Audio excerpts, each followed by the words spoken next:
I had always possessed a yearning for the unknown, a hunger to explore the hidden realms that lay beyond the realm of ordinary existence. When an opportunity arose to join the prestigious crew of the submarine, I eagerly grasped it with both hands, ignorant of the horrors that awaited me. The recruitment process had been grueling, a series of tests designed to assess both physical endurance and mental fortitude. I underwent rigorous training, subjected to simulations of the harsh conditions that we would face in the deep, where sunlight dared not to venture. The pressure of the depths weighed heavy on my shoulders, as did the weight of responsibility that came with the job.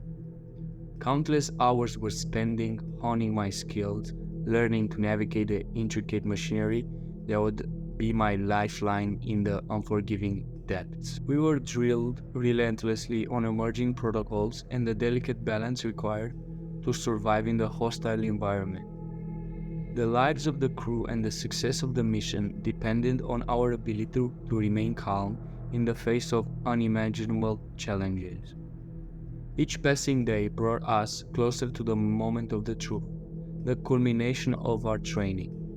Finally, the time came to embark on our maiden voyage, venturing into the Mariana Trench, the deepest cast on Earth. It was a mixture of excitement and trepidation that coursed through my veins as I stepped aboard the vessel, a vessel that would become both my sanctuary and my tomb. Little did I know that the trials and tribulations of the recruitment process were merely breadcrumbs compared to the horrors that awaited us in the fathomless abyss. The tests we had faced were nothing but a cruel precursor to the ultimate taste of survival that awaited us in the depths below. And so, with a heart brimming with anticipation and a mind clouded by naivety, I embarked on that fateful journey, blissfully unaware of the nightmare that lay in wait. The echoes of my past achievements and the hopes of a glorious future faded into the shadows as the submarine slipped beneath the surface, destined for a descent into madness and the embrace of the paranormal. The submarine descended into the dark abyss of the Mariana Trench, plunging deeper into the unknown with each passing moment. I, a rookie crew member, was filled with a mix of awe and trepidation as we ventured into the darkest depths of the ocean. The anticipation was palpable, the air heavy with both excitement and an unexplainable sense of foreboding. The journey started innocently enough, with the hum of the submarine's engines providing a comforting backdrop to our mission. But as we continued our descent, the atmosphere inside the vessel grew increasingly eerie. Strange electrical cut-offs began to occur, casting the narrow corridors into darkness, broken only by the sporadic flickering of dim emergency lights. The once familiar hum turned into an unsettling chorus of mechanical groans and echoes, as if the submarine itself were protesting its descent into the abyss. It didn't take long for the paranormal activities to commence. Objects that had been securely fastened began to move on their own accord, sliding across surfaces or floating inexplicably in mid-air. Pools clattered to the floor without any apparent cause, their metallic clangs reverberating through the submarine like ghostly whispers. Tensions within the crew heightened as these inexplicable phenomena became more pronounced. Fear and suspicion permeated the cramped living quarters, with worried glances exchanged between crew members. Even the most stoic among us could not deny the unsettling nature of our surroundings. To our horror, our comrades began to change. The once vibrant crew members transformed into ghastly figures, their eyes vacant and lifeless. They moved with an unnatural slowness, their action mechanical and devoid of any humanity. It was as if their souls had been stripped away, leaving behind mere shells of their former selves. The captain, usually a beacon of strength and leadership, became singularly focused on reaching the depths of the trench. His once commanding voice grew distant and detached, as if he were guided by some unseen force. He paid no heed to the pleas of the crew, dismissing their concerns with an unsettling calmness. It was clear that his sole objective was to reach the bottom, no matter the cost. As the submarine continued its descent, the pressure of the ocean's depths bore down upon us, both physically and mentally. The walls creaked and groaned under the immense weight, and the very fabric of reality seemed to warp. Shadows danced along the edges of our vision, flickering and distorting, as if there were unseen entities lurking just beyond our perception. Time lost its meaning in the depths of the Mariana Trench. Minutes stretched into hours, hours into days. Sleep eluded us, for fear and paranoia clung to our every thought.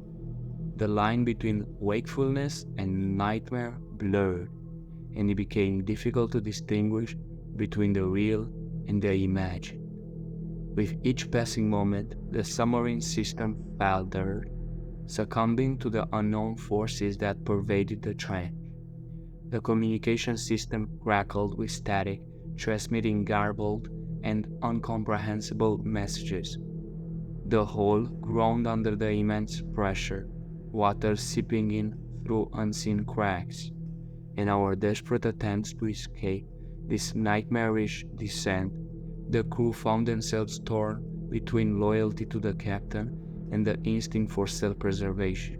Some, driven to madness by the inexplicable horrors, turned into their fellow crew members, their actions fueled by a desperate fight for survival.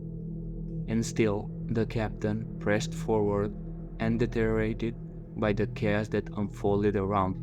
His eyes held a manic gleam. His obsession with reaching the bottom consumed him entirely. It was as if he had been ensnared by some ancient, malevolent force that dwelled into the unfathomable depths of the trench. As the submarine reached its destination, a tangible sense of doom settled all over us. The pressure of the ocean's depth bore down upon us. It felt as someone was squeezing my chest and stealing my breath. Sweat mingled with the salt water that seeped into the vessel, clinging to my trembling body. Fear gripped my heart like a vice, and I could not feel my pulse pounding in my temples. The once sterile atmosphere now reeked of desperation and decay.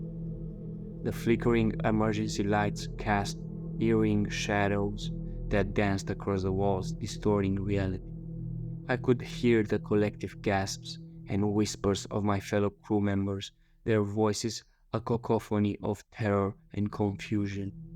In that moment, a voice inside my head screamed for me to turn back, to escape this nightmarish descent. But I was paralyzed, my legs heavy as lead, anchored to the spot. I was a mere pawn in a macabre game, trapped in a vessel hurtling towards its doom.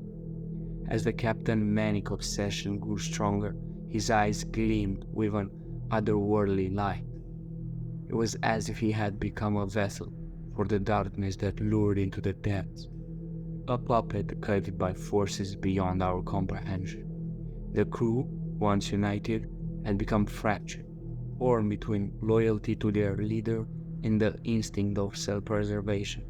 And then, it happened. The hull of the submarine groaned and protested, cracks spiderwebbing across its surface. The water rushed in, a relentless torrent that extinguished the feeble emergency light one by one. Darkness swallowed us whole, enveloping in a suffocating embrace. Panic and despair gripped my heart, their icy tendrils constricted tighter and tighter.